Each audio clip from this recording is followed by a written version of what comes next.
मित्रांनो, घर विकत घेणं हा आपला एक मोठा खर्च असतो आणि बहुतांशी आपण होम लोन घेतो. या होम लोनवर जे व्याज आपण भरतोय तो त्याहून मोठा खर्च असतो, पण बऱ्याच वेळेला आपल्याला ते लक्षातच येत नाही. आपण काय विचार करतो की माझे EMI जेवढे आहेत ते मी दर महिन्याला भरत राहील आणि दॅट्स इट. परंतु मित्रांनो, काही फायनान्शियल डिसिप्लिन, काही फायनान्शियल स्ट्रॅटेजीज जर आपण वापरल्या तर आपण काही लाखांनी हे व्याज कमी करू शकतो. आणि आज या व्हिडिओमध्ये मी तुम्हाला तेच सांगणार आहे. कमीत कमी 10 लाखाची सेव्हिंग कशी करायची ते मी तुम्हाला सांगणार आहे तुमच्या होम लोनमध्ये.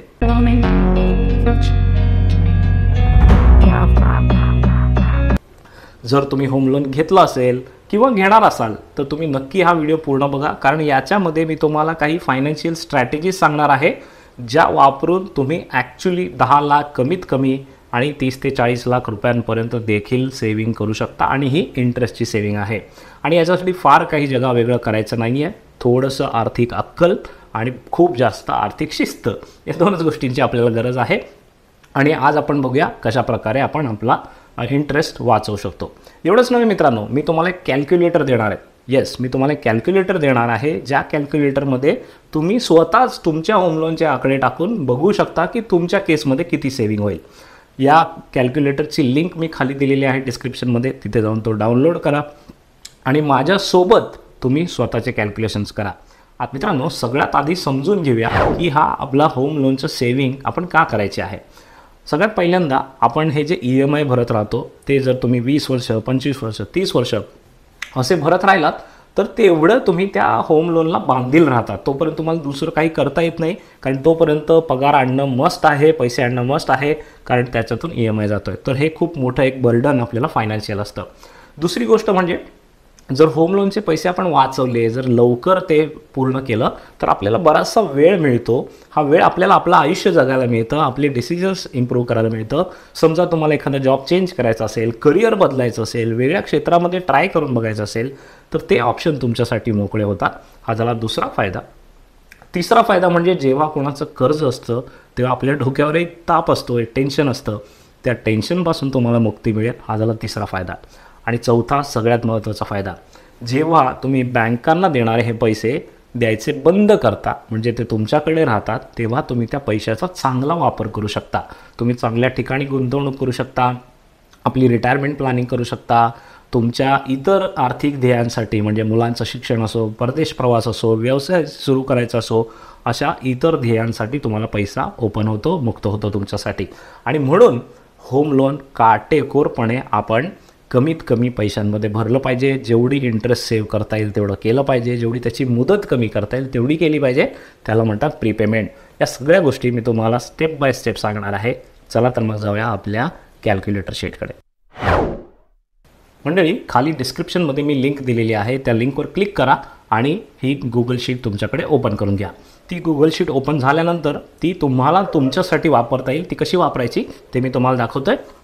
सगळ्यात पहिल्यांदा इथे मी या 3 टिप्स दिलेल्या आहेत त्या बघा. पहिली आहे to use this file, go to file menu. So जेव्हा तुमच्याकडे ही शीट ओपन होईल तुम्ही डायरेक्टली ती वापरू शकणार नाही. त्याच्या आधी तुम्हाला इथे फाईल मेनूमध्ये जायचं आहे आणि मेक अ कॉपी या बटनावर क्लिक करायचं आहे, मग ती तुमची कॉपी होईल. ही पहिली स्टेप झाली. दुसरी स्टेप म्हणजे या पूर्ण एक्सेल शीटमध्ये मी येलो रंगाने, पिवळ्या रंगाने इथे काही सेल्स दिलेले आहेत, तेवढ्यामध्येच आपल्याला व्हॅल्यू टाकायचे, बाकी काही बदल करायचे नाही आहेत.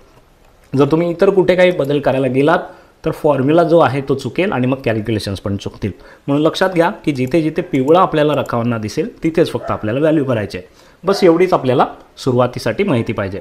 सो मंडळी, आता तुमच्याकडे शीट ओपन झालेली असेल तर आता आपण एक उदाहरण घेऊया. इथे मी एक उदाहरण घेतलं आहे बघा. पहिल्यांदा आपल्याला भरायचं आहे लोन अमाऊंट. इथे मी 40 लाख लोन अमाऊंट भरली आहे. तुम्ही तुमची जी काय असेल ती लिहा. त्यानंतर इंटरेस्ट रेट मी लिहिला आहे. आता सोपं कॅल्क्युलेशन करण्यासाठी 10% लिहिलं आहे. तुमचं किती असेल 8, 9, 10, 11 ते तुम्ही इथे लिहा. आणि पुढचं आहे 10 इयर्समध्ये की तुमची कर्जाची मुदत किती आहे. तर मी इथे 25 लिहिले, काही मॅक्सिमम 30 असते, पण मी इथे 25 लिहिले. आणि शक्यतो जेवढं कमी मुदतीचं घेता येईल तेवढंच घ्या. सो हे जेव्हा आपण आकडे इथे भरतो त्यानंतर इथे बघा आपल्याला आपोआप EMI कॅल्क्युलेट करून आलेला आहे. या 40 लाखच्या कर्जासाठी 10% इंटरेस्टने 25 वर्षांसाठी माझा EMI येतो आहे 36,000. ओके. सो हा 36,000 EMI म्हणजे दर महिन्याला मी भरणार आहे. आणि इथे बघा, जर मी असा हा दर महिन्याला पुढचे 25 वर्ष भरत राहिलो तर मी टोटल इंटरेस्ट किती पे करणार आहे, आणि हा आकडा महत्त्वाचा आहे, 69 लॅक्स, 70 लाख. ओके, साधारण 70 लाख रुपये. 40 लाखच्या लोनवर मी व्याज किती भरतोय, 70 लाख. ओके, आणि सगळं मिळून म्हणजे इंटरेस्ट प्लस प्रिन्सिपल मिळून मी भरत आहे 1 करोड रुपये. सो जे लोन मी 40 लाखाचं घेतलं आहे 25 वर्षामध्ये मी त्या बँकेला 1 करोड रुपये परत देणार आहे. किती मोठं नुकसान आहे बघा. आता आपण काही स्ट्रॅटेजीज बघूया ज्या वापरून आपण हे नुकसान कमी करू शकू. त्याच्या आधी मी तुम्हाला एक चार्ट दाखवतो. ओके, ही जी शीट आहे या शीटमध्ये 3 पार्ट आहेत. पहिला इनपुट आहे ज्याच्यामध्ये आपल्याला माहिती भरायची आहे. दुसरा टेबल आहे ज्याच्यामध्ये कॅल्क्युलेशन येतं की दर महिन्याला मी किती पैसे भरणार आहे, त्याच्यातला इंटरेस्ट किती जाणार आहे, हे बघा इथे आपल्याला दिसते. ओके, सो जर तुम्ही बघितलं हा 36,000 माझा EMI आहे पहिल्या महिन्यात, आणि प्रिन्सिपल अमाऊंट त्यातली फक्त जाते 3,000, आणि इंटरेस्ट किती भरतोय मी, 33,000. सो 3,000 अधिक 33,000 मिळून माझा हा 36,000चा EMI बनलेला आहे. आणि जर तुम्ही बघितलं जसं दर महिन्याला पुढे आपण जात जाऊ तर हा प्रिन्सिपल अमाऊंट वाढत चाललेली आहे. ओके, 3,000, 3,100, 3,200 अशी वाढत चाललेली आहे, आणि इंटरेस्ट रेट उलट होतं, कमी कमी होत चाललं आहे. 33,000, त्याच्यानंतर 32,000, त्याच्यानंतर अजून खाली गेलात तर 31,000 झालेला दिसेल. सो हा जो कॉम्पोनंट आहे इंटरेस्टचा कमी होत जातो. हे आपण चार्टच्या सहाय्याने पण बघू शकतो. मी इथे चार्टवर जातो, जी आपली तिसरी शीट आहे. तिसऱ्या शीटमध्ये आपल्याला चार्ट ओपन होईल, आणि हा बघा हा चार्ट आहे, इंटरेस्टिंग चार्ट आहे. 2 चार्ट मी इथे केलेले आहेत. पहिला आहे प्री पेमेंट आणि दुसरा आहे रेग्युलर पेमेंट. सो पहिल्यांदा हा रेग्युलर पेमेंटचा चार्ट बघूया. सध्या दोन्ही सारखेच दिसतात आपल्याला. तर याच्यामध्ये तुम्ही 3 रंग बघताय. त्यातला जो निळा रंग आहे तो इक्वल दिसतो आपल्याला, कारण तो आहे EMIचा, इक्वेटेड मंथली इन्स्टॉलमेंट. सो हा इक्वल आहे म्हणून तो स्टेबल आपल्याला दाखवतो आहे. दुसरा जो ऑरेंज रंग आहे, भगवा रंग आहे, तो जर तुम्ही बघितलं तो आहे इंटरेस्टचा, आणि इंटरेस्ट सुरुवातीला जास्त आहे, हळूहळू कमी होत जात आहे. ओके, आणि तिसरा रंग जो आहे ग्रीन कलरचा आहे तो आहे प्रिन्सिपल पेमेंटचा. जर तुम्ही बघितलं सुरुवातीला तो कमी आहे आणि नंतर तो वाढत चालला आहे. म्हणजेच काय, जर तुम्ही लोन थोडं उशिरा पे केलं तर नुकसान तुम्हाला आहे.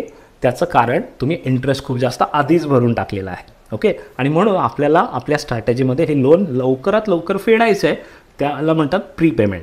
ओके, आता जर तुम्ही बघितलं इथे मला प्री पेमेंटचा चार्ट सेमच दिसतोय, कारण मी सध्या काहीच प्री पेमेंट या शीटमध्ये केलेलं नाही आहे.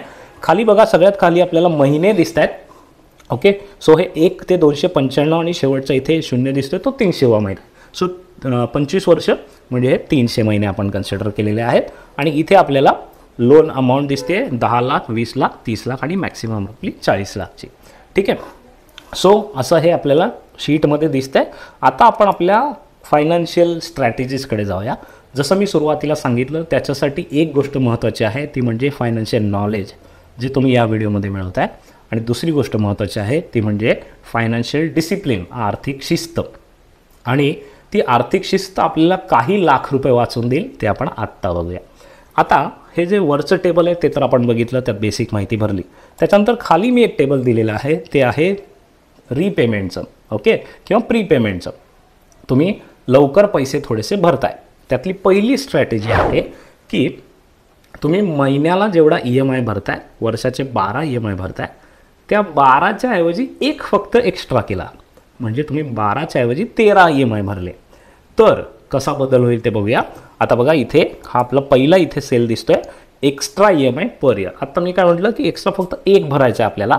ओके, सो आता आपण काय करतोय, आपण फक्त तिथे एक EMI जो आपण एक्स्ट्रा देणार आहोत तो ॲड करतोय. इथे या पहिल्या पिवळ्या सेलमध्ये मी 1 असं लिहिलं. याचा अर्थ काय की मी दर वर्षाला 1 EMI एक्स्ट्रा भरेन. आणि जसं मी ते 1 टाईप केलं तसं हे कॅल्क्युलेशन पुन्हा झालं बघा. आणि आता आपल्याला कॅल्क्युलेशन दिसतं इथे, रिवाईज टेन्युअर 19 झालं.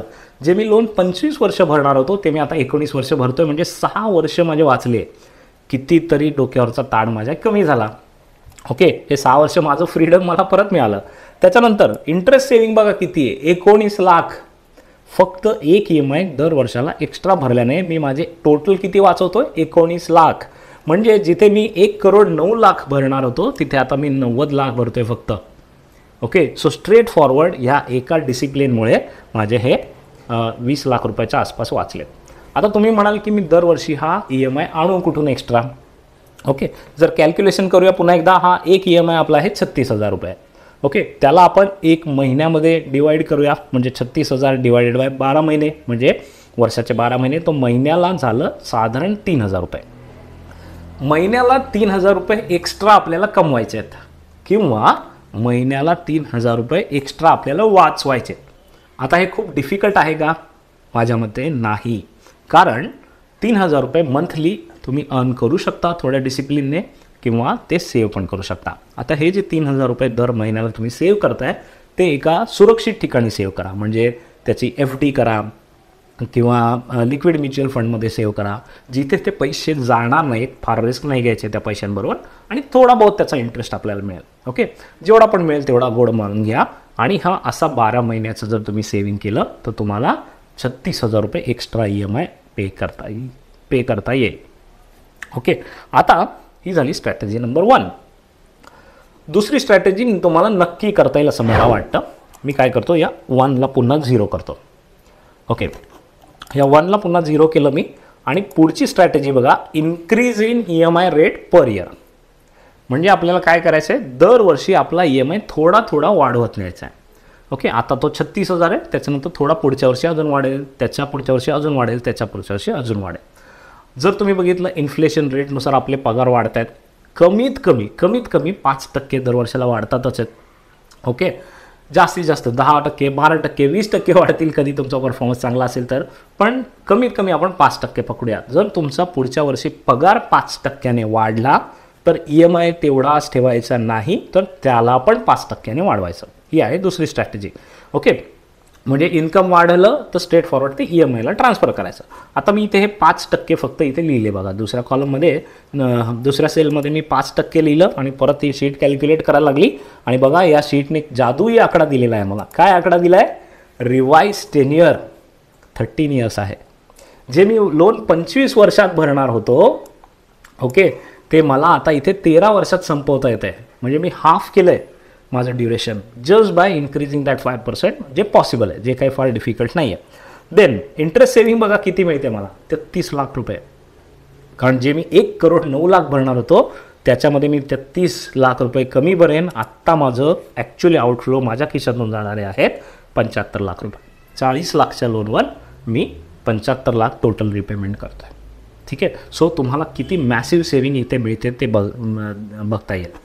ओके, आता मी पुन्हा चार्टमध्ये जातो आणि बघा, आपल्याला हा चार्ट फार इंटरेस्टिंग झालेला दिसेल. आता बघा, हा चार्ट आपल्याला बदललेला दिसतोय. हा झाला रीपेमेंट चार्ट आणि खाली आहे आपला फुल पेमेंट चार्ट. ओके, आता रीपेमेंट चार्टकडे नीट बघूया. सगळ्यात पहिल्यांदा महिने बघा, जे 300 महिने होते ते 157च्या आसपास झाले 13 वर्ष. ओके, आणि हा जो ब्ल्यू कलरचा तुम्हाला मगाशी मी दाखवलेला ग्राफ, तो स्ट्रेट लाईन होता आणि इक्वल मंथली इन्स्टॉलमेंट होते. आणि इथे तुम्हाला तो चढता दिसतोय, पायऱ्यांसारखा दिसतोय बघा, कारण दर वर्षाला मी 5% वाढवत नेलेत. ओके, जर मी असं केलं तर मी माझं लोन अर्ध्यात संपवतोय आणि 33 लाख रुपये सेव्हिंग करतोय. म्हणजे जेवढं मी लोन घेतलंय 40 लाखचं, तेवढंच ऑलमोस्ट मी सेव्ह करतोय 33 लाख रुपये. ओके, अराउंड तेवढं. ही फायनान्शियल डिसिप्लिनची किमया आहे.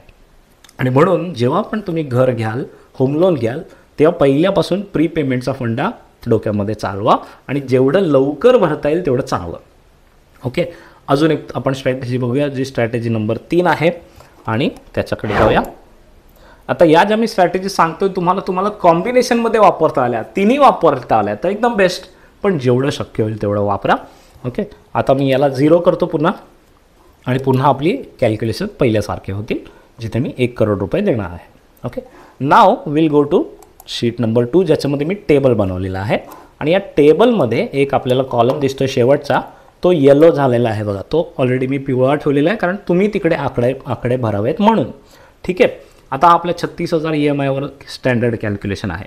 समजा मला एक एक्स्ट्रा EMI पण भरता आला नाही आणि मला 5% वाढीचे पैसे पण भरता आले नाही, पण मला कुठून तरी विंडफॉल, म्हणजे कुठून तरी जास्तीचा पैसा माझ्याकडे आला, एखादा बोनस आला असेल, कुठेतरी एखादे अनअपेक्षित पैसे तुमच्याकडे आले असतील, किंवा काहीतरी जागा जुमल्याचे पैसे सुटले असतील तुमचे, यू डोंट नो, एखादी इन्शुरन्स पॉलिसी मॅच्युअर झाली असेल, काही असेल ज्याच्यातून तुम्हाला समजा अचानक पैसे मिळाले, तर ते पैसे तुम्ही स्ट्रेट फॉरवर्ड प्रीपेमेंट करून टाका. समजा तुम्हाला कधीतरी 14व्या महिन्यामध्ये 1 लाख रुपये मिळाले, तर मी इथे 14व्या महिन्यामध्ये 1 लाख रुपये बँकेला परत दिले असं लिहितो. ओके, फक्त एकदाच 1 लाख रुपये, फक्त एकदाच 1 लाख रुपये मी भरलेत. आणि बघूया बदल कसा झाला आहे. मी पुन्हा एकदा इनपुटमध्ये जातो आणि हा बघा आपल्याला इथे बदल दिसतोय. जे मी 25 वर्ष भरणार होतो ते आता आपोआप 23 झालेलं आहे आणि त्यातही माझा 8.5 लाख रुपये इंटरेस्ट सेव्ह झाला, फक्त एकदा 14व्या महिन्यात 1 लाख रुपये भरल्यामुळे. ओके, आता मी पुन्हा एकदा टेबलमध्ये जातो आणि या टेबलमध्ये आणखीन समजा मला काही वर्षानंतर आणखीन काही विंडफॉल आला, आणखीन पैसे आले. यावेळेला मला 2 लाख रुपये आले, तर मी 2 लाख रुपये लिहिले. कितवा? 52व्या महिन्यामध्ये, म्हणजे साधारण 5 वर्षानंतर. ओके, हे 2 लाख रुपये लिहिले. त्याच्यानंतर आणखीन थोडं पुढे गेलो, मे बी 10 वर्षानंतर, म्हणजे 120 महिने झालेले असतील, त्यावेळेला माझ्याकडे आणखीन काही पैसे आले, 2 लाखच आले असं मी टाईप केलं. सो टोटल आत्तापर्यंत आपण 5 लाख रुपये एक्स्ट्रा भरले. ओके, पूर्ण 10 वर्षांमध्ये 5 लाखच एक्स्ट्रा भरले. आणि तरीसुद्धा आपल्या जर कॅल्क्युलेशनमध्ये आपण जाऊन बघितलं तर आपल्याला इथे दिसेल की या 5 लाख रुपयांमुळे माझं टेन्युअर 25चं 19 झालं आहे आणि मी 20 लाख रुपये सेव्ह करतो आहे. म्हणजे बघा, at any point of time तुम्ही जसं जसं रिपेमेंट कराल तसं तसं तुमची सेव्हिंग वाढते आणि म्हणून रिपेमेंट केलं पाहिजे. ओके, आता याच्यामध्ये 2 महत्त्वाचे मुद्दे तुम्हाला सांगतो. काही बँका ज्या आहेत त्यांचा नियम असतो की तुम्ही 1 EMI नाही पे करू शकत, किमान 2 करावे लागतात. ओके, आता आपण कॅल्क्युलेशनसाठी इथे 1 पकडलं होतं. ओके, जसं मी इथे मगाशी पकडलेलं की कॅल्क्युलेशनसाठी मी 1 EMI पे करेन. पहिल्यांदा मी हे माझे 1 लाख रुपये टाकले होते ते काढून टाकतो टेबलमधून, म्हणजे पहिल्यासारखं टेबल होईल. ओके, ठीक आहे, हे 3ही वेळचे पैसे मी काढून टाकले आणि पुन्हा आपल्या शीटमध्ये आलो. पुन्हा ही पहिल्यासारखी झालेली आहे आणि या वेळेला मी 1च्या ऐवजी 2 EMI पे केले असं सांगतो. म्हणजे मी 36,000च्या ऐवजी 60,000 रुपये कुठून तरी कमवले, एक्स्ट्रा ॲडिशनल कमवले पार्ट टाईम इन्कम म्हणून, आणि ते मी इथे स्पेंड केले. मी 2 EMI केले. ओके, आणि जसं मी दर वर्षाला 2 EMI पे करतो तसं हे कॅल्क्युलेशन मला सांगतं आहे की मी 25चं लोन 16मध्ये कमी करेन. म्हणजे 9 वर्ष मी कमी केले आणि 28 लाख रुपये मी सेव्ह केले. Okay, if you can do 2 EMIs per year. आता मित्रांनो, याच्यासाठी थोडी आर्थिक शिस्त गरजेची आहे, जसं मी परत सांगतो आहे. दुसरी गोष्ट म्हणजे नव्या अपॉर्च्युनिटीज बघा, तुम्हाला पार्ट टाईम काही इन्कम कमवता येईल. आजकाल खूप सारे मार्ग आहेत. आम्ही आमच्या नेटबेटच्या कितीतरी ट्रेनिंगमध्ये ऑनलाईन पैसे कमवण्याचे मार्ग शिकवतो. नेटबेटच्या मराठी MBAमध्ये आम्ही पैसे वाचवण्याचे मार्ग शिकवतो. सो एक तर तुम्हाला ते सेव्ह करून वाचवायचे आहेत किंवा कमवून आणायचे आहेत. 2च प्रकार आहेत ते 60,000 रुपये एक्स्ट्रा तुम्हाला आणण्यासाठी. आणि ते 60,000 रुपये म्हणजे 2 EMI जर तुम्ही पे केलेत तर तुम्ही स्ट्रेट फॉरवर्ड 28 लाख रुपये सेव्ह करताय. सो म्हणून हा महत्त्वाचा फॉर्म्युला आहे, महत्त्वाची स्ट्रॅटेजी आहे. 3 स्ट्रॅटेजी मी तुम्हाला सांगितल्या, 3ही वापरा. आणखीन एक गोष्ट करा, तुमचं लोन जे फ्लेक्झिबल लोन असेल, फ्लेक्झिबल इंटरेस्ट रेटवर असेल, तर जसा रेपो रेट कमी होतो तसं तुमचं इंटरेस्ट पण कमी झाला पाहिजे. बऱ्याच वेळा बँका काय करतात, रेपो रेट वाढल्यानंतर तुमचे पैसे वाढवतात, पण रेपो रेट कमी झाल्यानंतर मात्र विसरून जातात. तर त्यांना जाऊन विचारा की रेपो रेट कमी झाला आहे तर माझा इंटरेस्ट पण कमी झाला पाहिजे. आणि हे एक जागरूक ग्राहक म्हणून करा. आणि जेव्हा तुम्ही जागरूकपणे आपल्या होम लोनकडे बघाल, तुम्हाला लक्षात येईल की खूप सारे पैसे तुम्ही सेव्ह केलेत आणि हे this is lifetime earning. 20 lakh 30 lakh रुपये जर तुम्ही सेव्ह केले तर इमॅजिन करा ते तुम्ही कुठे कुठे वापरू शकाल, चांगल्या ठिकाणी वापरू शकाल. ओके, सो मंडळी, मला खात्री आहे तुम्हाला हा चार्ट आवडला असेल. तुम्ही पण तुमचे कॅल्क्युलेशन्स याच्यामध्ये करून बघितले असतील. जर तुमच्या ओळखीमध्ये कोणी लोन घेत असेल किंवा घेतलं असेल तर त्यांना जरूर हा चार्ट आणि हा व्हिडिओ पाठवा, जेणेकरून जास्तीत जास्त मराठी लोकांना त्यांचे काही लाख रुपये वाचवायला मला मदत करता येईल. मित्रांनो, आणखीन एक मी व्हिडिओ बनवणार आहे जो घर घेण्यासंबंधी आहे. नेमकं कोणत्या वयात आपण घर घेतलं पाहिजे, घर घेताना काय कन्सिडर करायचं, या विषयावर एक मी व्हिडिओ बनवणार आहे. त्या व्यतिरिक्त तुम्हाला आणखीन कोणते विषय शिकायला आवडतील, पर्सनल फायनान्सचे किंवा इतर कोणतेही, ते तुम्ही मला कमेंट्समध्ये अवश्य सांगा. हा व्हिडिओ आवडला असेल तर याला लाईक जरूर करा, कमेंट्स अवश्य लिहा आणि या चॅनलला सबस्क्राईब पण अवश्य करा. आणखीन एक गोष्ट मित्रांनो, या व्हिडिओमुळे तुमचे पैसे वाचतील असं तुम्हाला वाटत असेल तर असे कितीतरी पैसे आम्ही तुमचे मराठी MBAमध्ये वाचवतो. मराठी MBA हा नेटबेटचा प्रोजेक्ट आहे ज्याच्यामध्ये आम्ही वर्षभर वेगवेगळ्या क्षेत्रातले मराठीतून विषय घेतो, जे डीप 2 तासाच्या लाईव्ह ट्रेनिंगमध्ये शिकवतो, ज्याच्यामध्ये पर्सनल फायनान्स आहे, बिझनेस आहे, मॅनेजमेंट आहे, त्याचप्रमाणे चांगली चांगली जगातली सर्वोत्तम पुस्तकं आम्ही मराठीतून शिकवतो. असा एक सर्वांगीण विकास करणारा विषय आहे आणि तो फ्री आहे. सो नक्की त्याच्यामध्ये या. त्याच्यामध्ये वयाची अट नाही आहे, कुठले क्वालिफिकेशनची अट नाही आहे.